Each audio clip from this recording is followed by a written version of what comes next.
descubriendo allí o percibiendo allí la unidad de Jesús con su Padre. De otro modo, la cruz es el fracaso más sonado de Jesús. No hubiera pasado nada con él.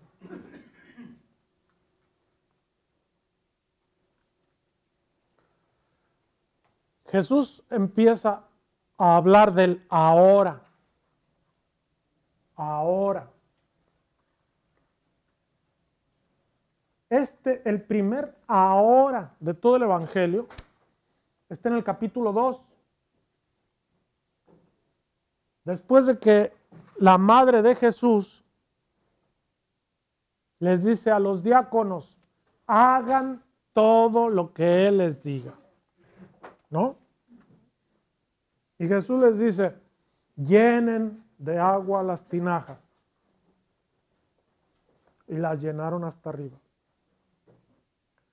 Ahora llévenla al maestresala. Es el primer ahora. El que marca, el que puntúa la gloria de Jesús.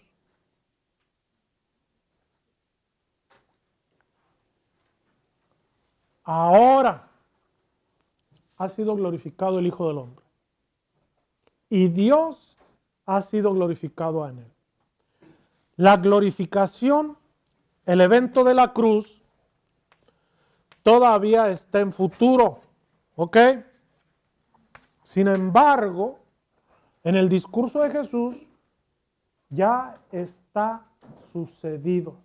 Ya ha acontecido. El Hijo del Hombre ya ha sido glorificado. Ahora ha sido glorificado. Judas apenas acaba de salir. Ese ahora que hace la noche afuera, hace la luz adentro. Adentro es gloria y afuera es oscuridad. Que es la situación de la comunidad de discípulos. Es la situación de los que creen en Jesús. Los que creen en Jesús están asediados, acosados por los de fuera. Por el mundo incrédulo, por las persecuciones, por el qué dirán, por la presión social, por todo eso. Pero adentro es gloria. Y la noche pasa también. Tendrá que pasar. Pero por lo pronto, adentro no hay oscuridad, hay gloria. ¿Y qué es lo que hay adentro? El Hijo del Hombre glorificado. Y dice, y Dios ha sido glorificado en él. La única gloria es la gloria que comparten Padre e Hijo. El Hijo glorifica al Padre y el Padre glorifica al Hijo. Es la dinámica de la mutua glorificación.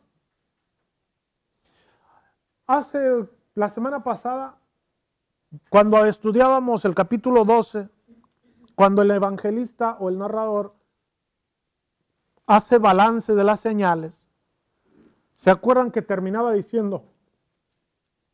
No creían en él porque amaron más la gloria de los hombres que la gloria de Dios.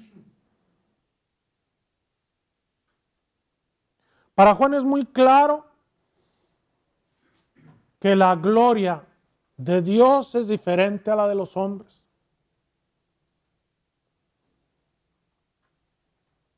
Los hombres se dan gloria unos a otros, se glorifican, hablan re bien unos de otros, quedan bien, resplandecen las cosas, ¿no?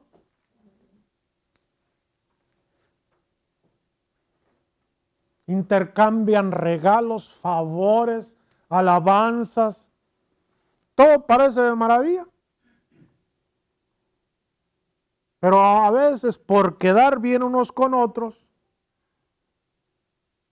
se olvidan de la gloria de Dios y traicionan los principios de Dios y traicionan su propia conciencia, con tal de quedar bien, con tal de que el honor no quede marchito ni mancillado. Como dice el cantante ese catalán, ¿no? Son capaces de vender a su madre con tal de quedar bien con los demás.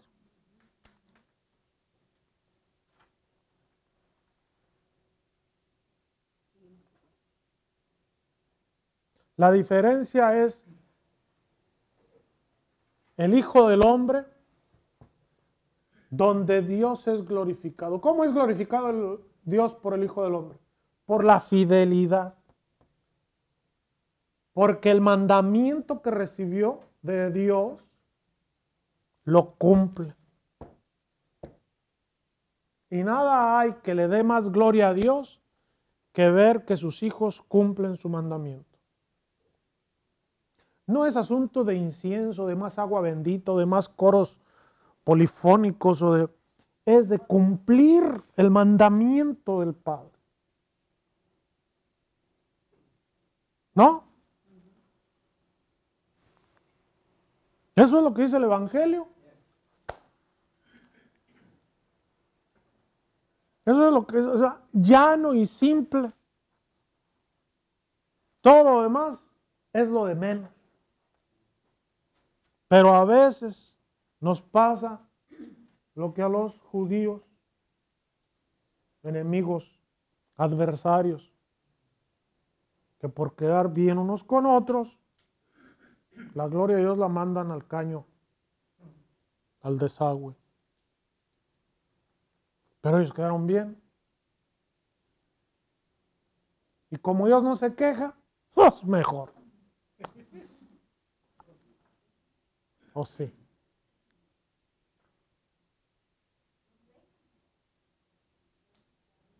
Pero ahí también en el versículo 33. Ya. Es muy bonito lo que les dice. Aquí les dice, hijos míos.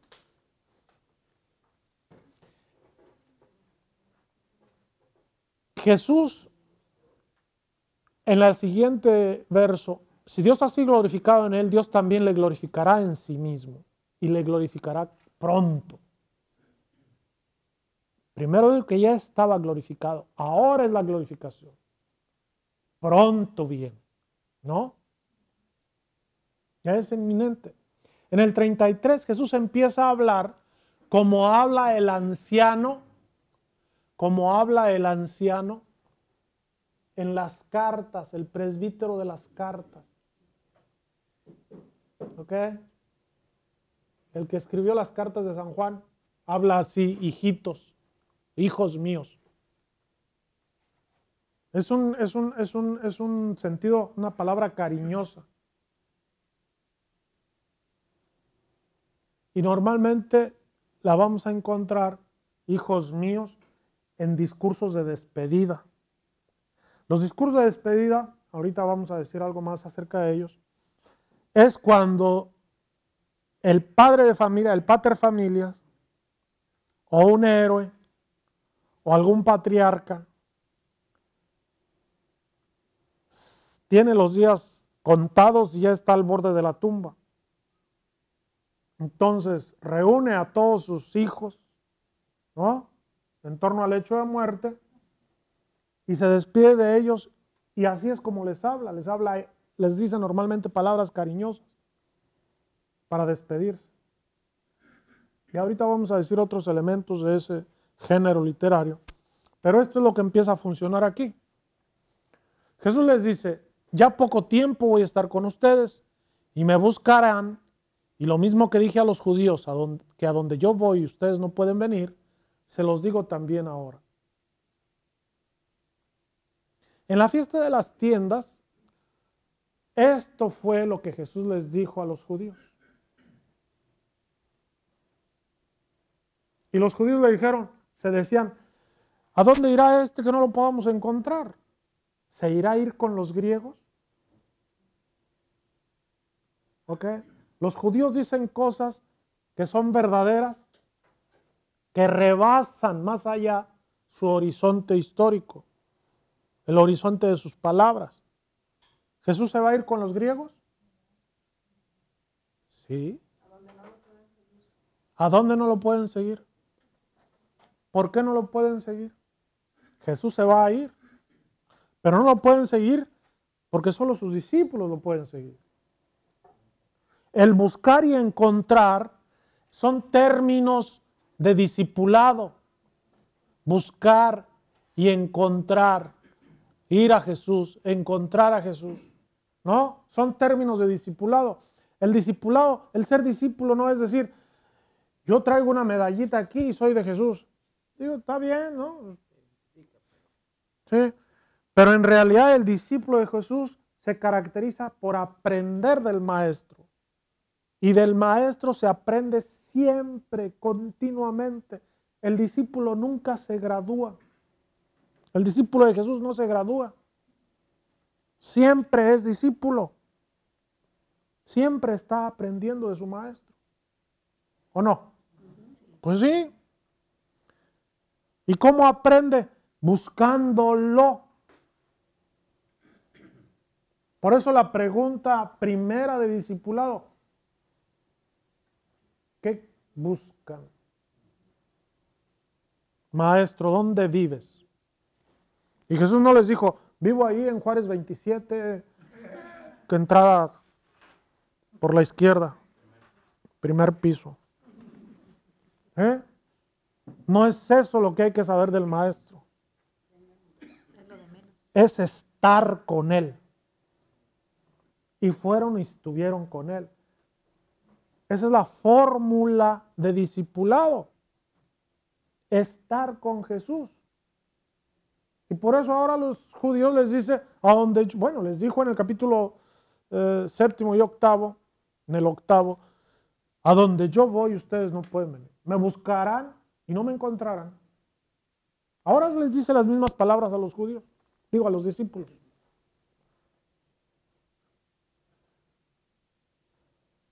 Me voy. ¿A qué se refiere Jesús? A donde yo voy ustedes no pueden venir. ¿A qué partida se refiere Jesús? A esta. A esta, la de su hora. Allá no lo puede seguir nadie todavía. Pero los discípulos lo seguirán después. Aquí vamos a hablar más adelante, va a haber dos perspectivas. Una en la que los discípulos van a seguir a Jesús y otra en la que Jesús va a venir a los discípulos. Pero bueno, más para adelante van a salir. ¿Sí? Y como Jesús se va, van a buscar a Jesús y no van a poder ir. Aquí viene lo del mandamiento. ¿No? Les doy un mandamiento nuevo. Que se amen los unos a los otros. Que como yo los he amado, así se amen unos a otros. En esto conocerán que son discípulos míos, en que se aman los unos a los otros. Lo repite. Tres cosas hay que señalar de esto. Primera, el mandamiento que Jesús da a sus discípulos es nuevo. ¿Nuevo? ¿Qué es lo nuevo?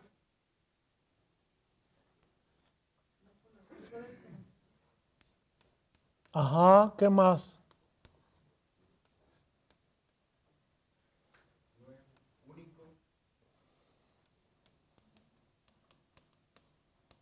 Ajá, ¿qué más?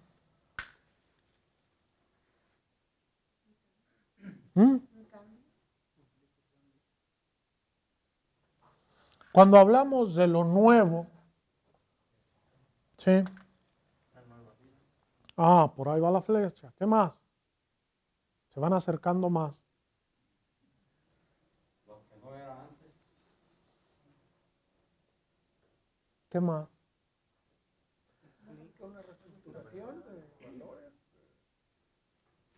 Una conversión. Nuevo, el mandamiento nuevo. La novedad, ¿cuál es la novedad? Que ya estaban estipulados los mandamientos.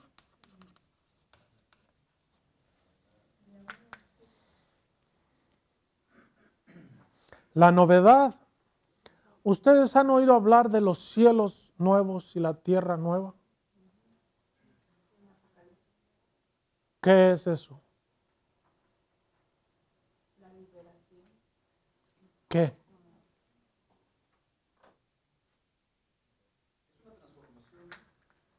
¿De?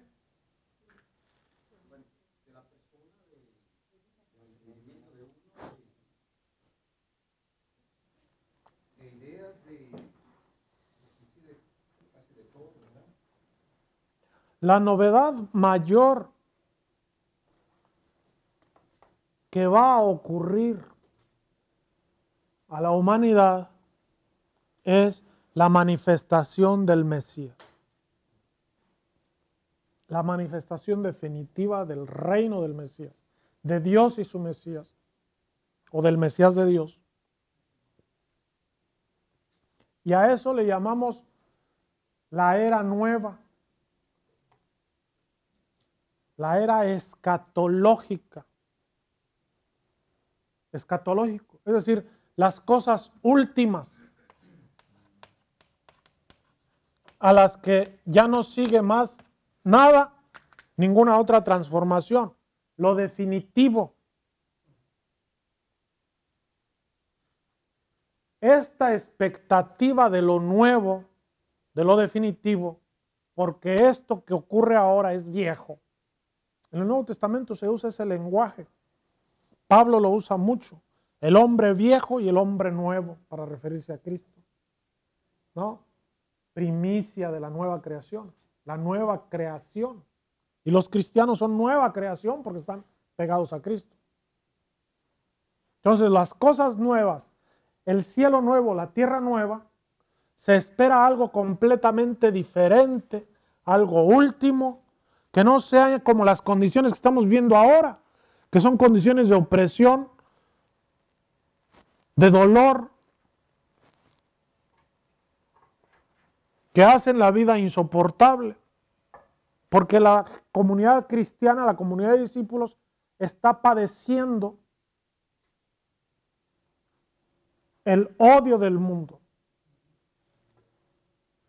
¿Ok? Por eso la comunidad de discípulos añora algo nuevo. Que se transforme. Esa novedad va a venir o está llegando con el reino de Dios. El reino de Dios trae cosas nuevas. Si no, ¿para qué es?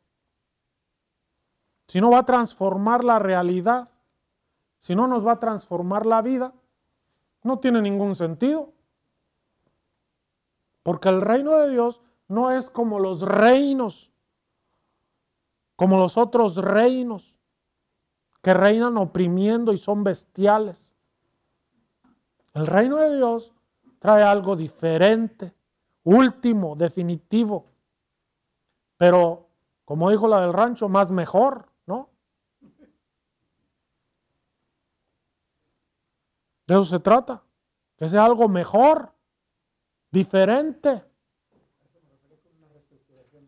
Pero esto, la novedad, está anunciada en el Apocalipsis de una manera muy clara. Dice el profeta, y vi unos cielos nuevos y una tierra nueva, porque la otra tierra y los otros, el mar y desaparecieron. ¿No? Ahí en 21, 6, 7, por ahí. Ok.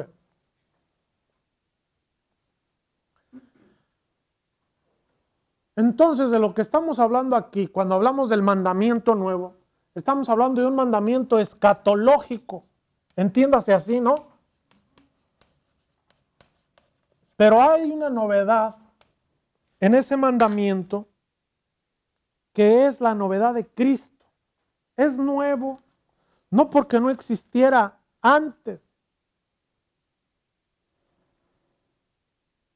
es nuevo porque ese mandamiento está cristologizado. ¿Cristologizado? Está marcado con el sello de Cristo. Como yo los he amado. ¿Ok? El mandamiento nuevo es de Cristo porque se funda en Cristo. Tiene un fundamento nuevo. La Torá hablaba de amar al prójimo como a ti mismo. Amarás a tu prójimo como a ti mismo. ¿Sí? Aquí Jesús lo que dice es que se amen unos a otros entre los discípulos de Jesús. Pero que se amen, ese comparativo que se traduce ahí como, tiene también sentido causal. ¿Causal? De fundamento. Ámense unos a otros porque yo los he amado. Porque yo los he amado. Así ustedes se tienen que amar. Es decir, es el amor de Cristo, ¿no? El que hace la base, el que hace lo nuevo, la novedad, es amar como Cristo ama y porque Cristo ama. Porque Cristo así nos ama, así por eso hay que amar. La gente, los hombres se pueden amar unos a otros hasta por filantropía. ¿No es cierto? A mí me dan risa esas. Bueno, lo voy a decir, ¿no? La filantropía. Salen todos los días, ojalá fuera todos los días, hoy no me acuerdo, pero casi todos los días o con mucha frecuencia, que los ricos donan unas millonadas a la fundación de no sé qué, a la universidad de no sé qué, a la investigación de cáncer, a las no sé qué, ¿no? Lo hacen por filantropía. Salen anunciadas a los cuatro vientos. ¿No es cierto? Sí, pero a veces es deducible de impuestos. Ahí también es un ángulo diferente, pero... ¿No? O sea, pero así demuestran su amor a los fregados.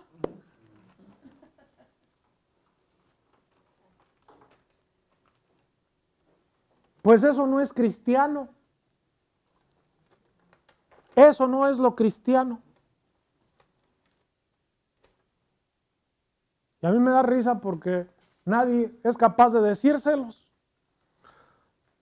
¿Y cómo si son donaciones a veces para nuestras propias? No, cuando uno recibe la fundación, pues, ¿sí me entiendes? ¿Cómo no va a ser cristiano si hasta agua bendita le echamos al dinero? Pues lo cristianizamos, ¿no? Le damos una buena lavada en agua bendita.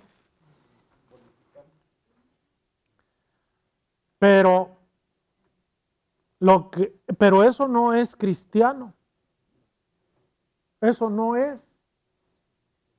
Lo deben de saber.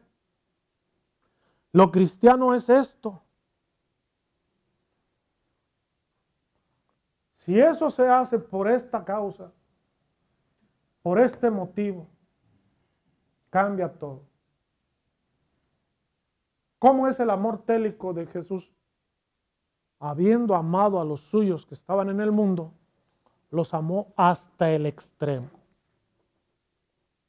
Ama hasta que duela. Ama dando la vida. Porque así es como Cristo nos ama. Hubiera dicho otras cosas el Señor, pues estaríamos hablando aquí de algo diferente. Pero se le ocurrió aventarse esas. Pues, nos ponen aprietos a todos.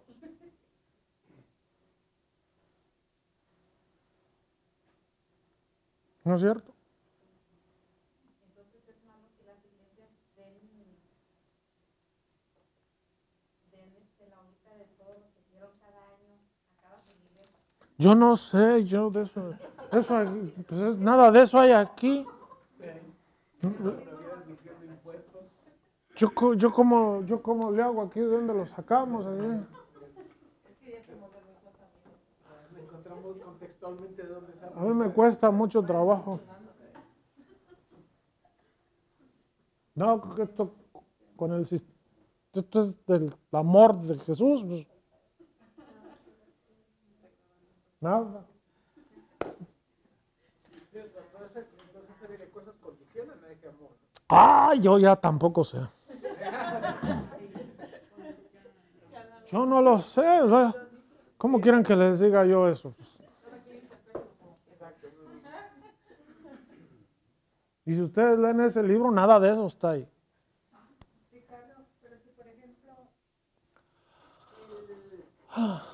se pide la colecta o lo que sea para un grupo de personas necesitadas, ese fin sí está bien, ¿verdad? Ya si el que lo recibe le da mal uso de lo que le ofrece la gente para esa, ya es cosa del que lo recibe, no de la persona que lo está ofreciendo, ¿no?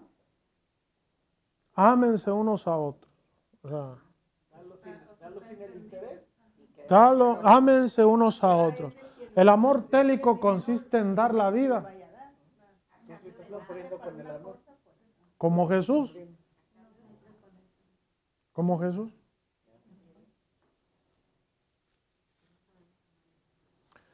No lo sé. Yo tampoco lo sé. En eso se va, en eso todos conocerán que son mis discípulos. Y a mí me da en qué pensar porque a veces andamos en crisis que decimos que la gente ya no cree, que ya no viene. ¿Por qué será? Inventamos campañas y métodos y no resulta. ¿Por qué será? Y no se nos ha ocurrido regresar a leer el Evangelio a ver si algo encontramos. Algo le encontramos ahí que nos ayude a salir de estas. A ver si el Señor Jesús nos ilumina, el Espíritu Santo, algo. Porque nos estamos sumidos en una crisis espantosa.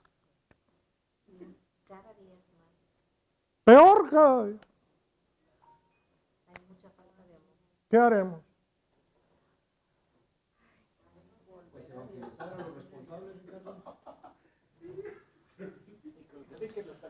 Conocerán en esto que son discípulos míos, si se aman unos a otros. Y Simón Pedro le dice, Señor, ¿a dónde vas? Y Jesús le dice, a donde yo voy, no puedes seguirme. Me seguirás después. Otra vez, ahora, después. ¿Verdad? ¿Ok? Ya, ustedes tienen que olfatear ya eso. Pedro le dice, ¿por qué no puedo seguirte ahora? Yo daré mi vida por ti. Le respondió, aquí me falta. Le respondió Jesús, ¿que darás tu vida por mí? No, síganlo ahí, por favor. ¿Que darás tu vida por mí? Te aseguro que antes de que cante el gallo, me habrás negado 3 veces. En verdad te digo que no cantará el gallo antes que tú me hayas negado 3 veces.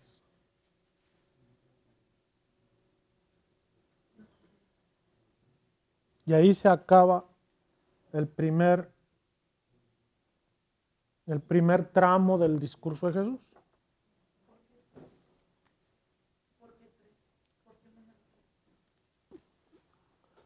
No cantará el gallo antes de que tú me hayas negado 3 veces. ¿Por qué 3?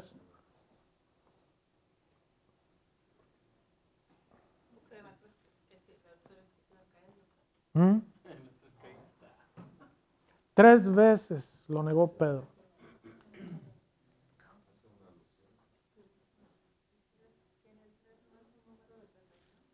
Porque para un testimonio judicial se necesitaban 2 afirmaciones. Una tercera era excesiva.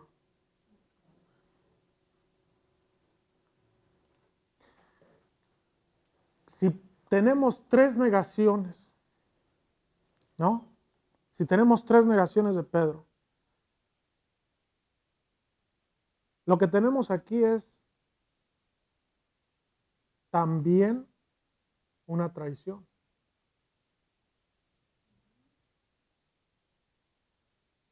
¿O no?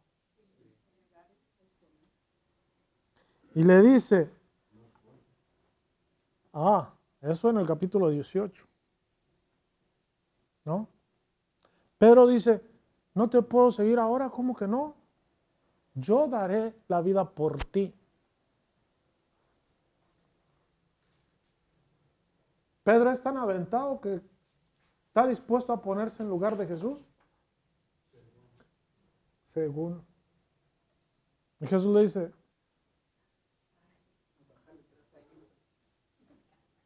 sí, yo te aseguro, ¿no? Que darás tú la vida por mí.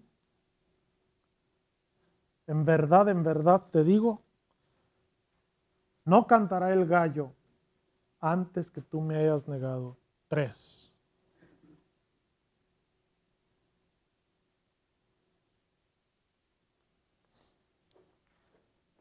El amor télico de Jesús y la traición. En la misma noche, en la misma cena.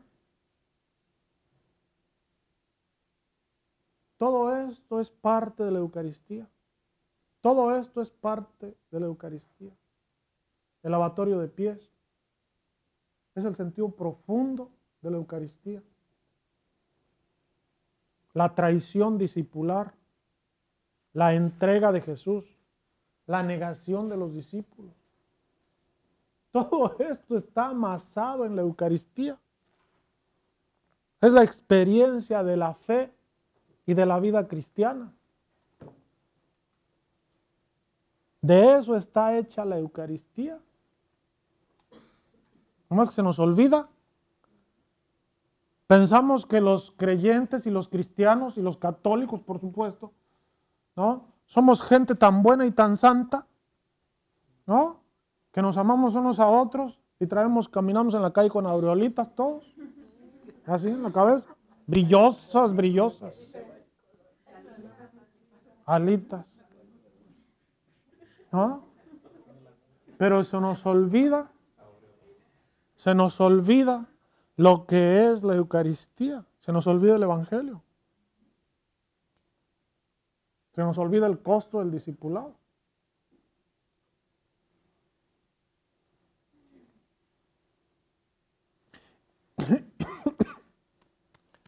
Y estas orejas pecadoras, a veces le tocan oír unas predicaciones que no hablan de la cruz de Cristo. Le tienen miedo al dolor, todos le tenemos miedo. Pero predican todo menos el amor de Cristo. ¿Y cómo es el amor télico de Jesús? Son capaces de predicar el evangelio del progreso y de la buenaventura. Y dicen, bueno, ¿será esta la religión en la que yo creo? Yo oí otras cosas del evangelio. Yo creo que me equivoqué de iglesia o qué. ¿Sí? Algo está pasando.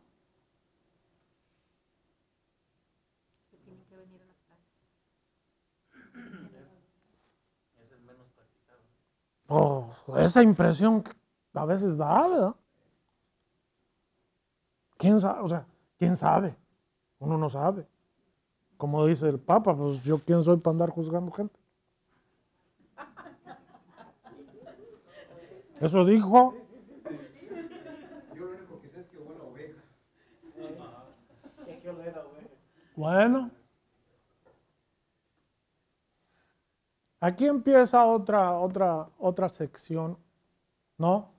El discurso de despedida que empezó con la hora de la glorificación.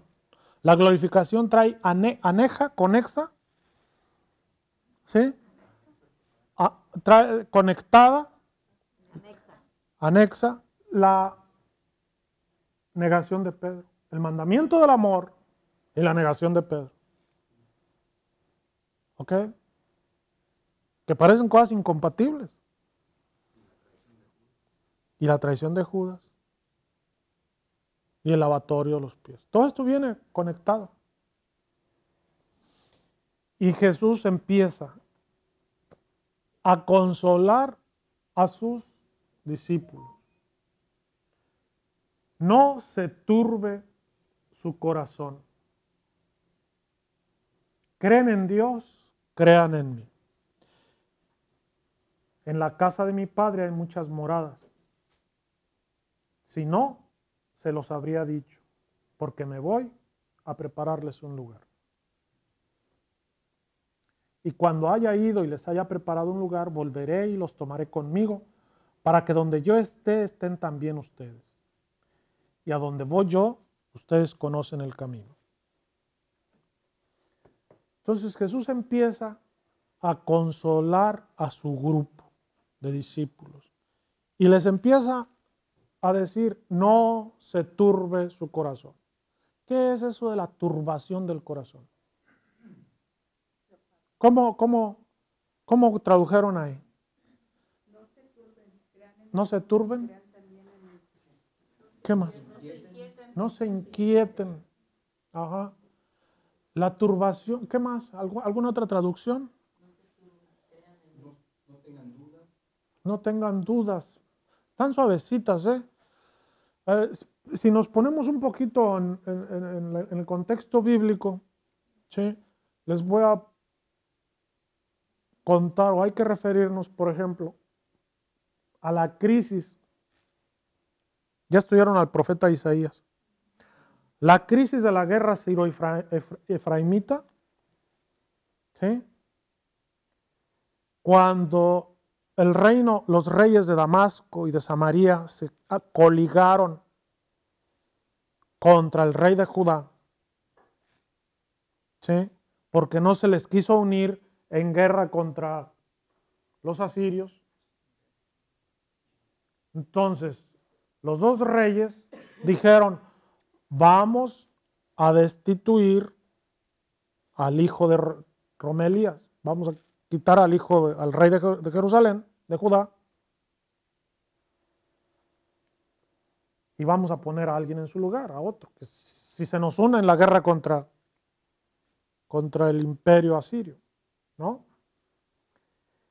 Y cuando el rey, eso está en el capítulo 7 de Isaías, y cuando el rey se da cuenta de los planes que traman aquellos, ¿no? Empieza su turbación. La turbación se empieza a acobardar. A desanimar. Confianza. Acobardar. Se le hacen chiquitas el corazón. Y es desanimarse. Y entonces el profeta Isaías, ¿no? Lo encuentra en la calzada y le dice, porque antes dijo, y el corazón del rey tembló como las hojas de los árboles sacudidas por un fuerte viento. O sea que se le hizo hoyo el calzón, pues.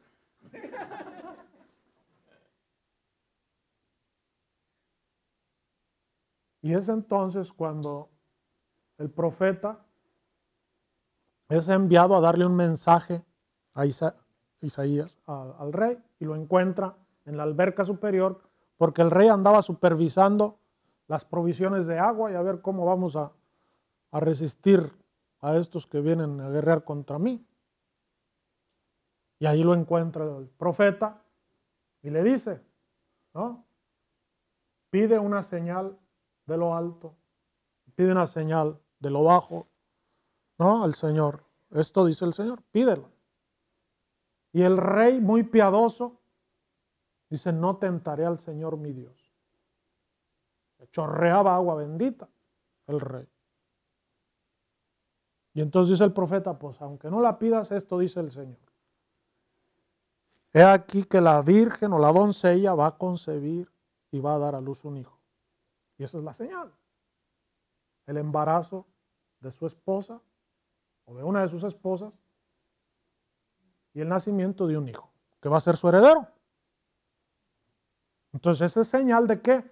De que hay un futuro para el pueblo.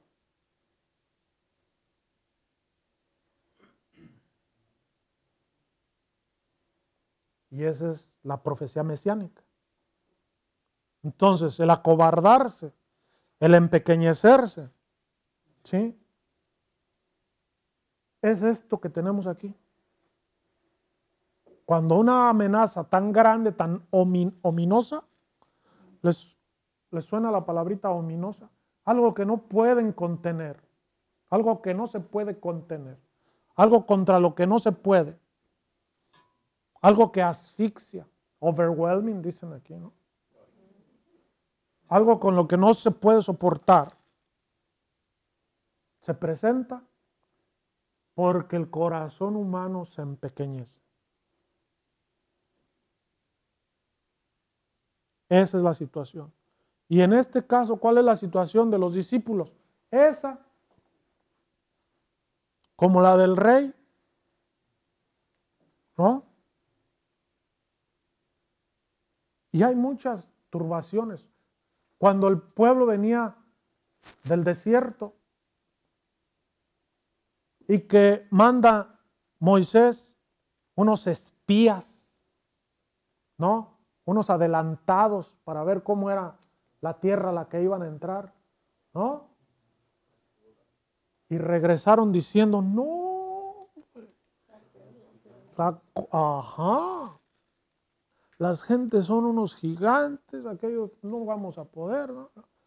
Y se les encogen las amígdalas a los otros. ¿Qué vamos a hacer ahora? ¿No? Esas son las situaciones humanas, donde la cosa es tan ominosa, y se me viene otra vez la palabra encima, tan ominosa, tan desesperante, que no hay ni para dónde hacerse. ¿Qué nos espera? Pues morir aplastados. Y dicen que el cobarde muere 2 veces. ¿No? Y eso es lo que Jesús quiere quitarles a los suyos. No se acobarden. ¿Qué es lo contrario a la cobardía? La fe, la confianza. ¿Creen en Dios? Crean en mí. Eso les dice Jesús. Entonces Jesús les da la fortaleza que Dios da. ¿Qué es a lo que le tienen miedo los discípulos de Jesús? A la ausencia de Jesús. Y entonces, si Jesús no está, entonces hay que temer. Porque cuando Jesús no está, la tempestad, por más que vayamos, por más remos que le metamos, por más, no se va a caminar, la barca no va a andar. Y a lo mejor eso es lo que le pasa muchas veces a nuestra iglesia o a nuestras comunidades de fe.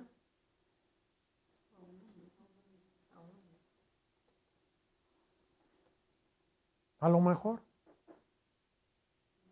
¿Creen en Dios? Crean en mí, dice Jesús. Y ahí empiezan los discursos de despedida.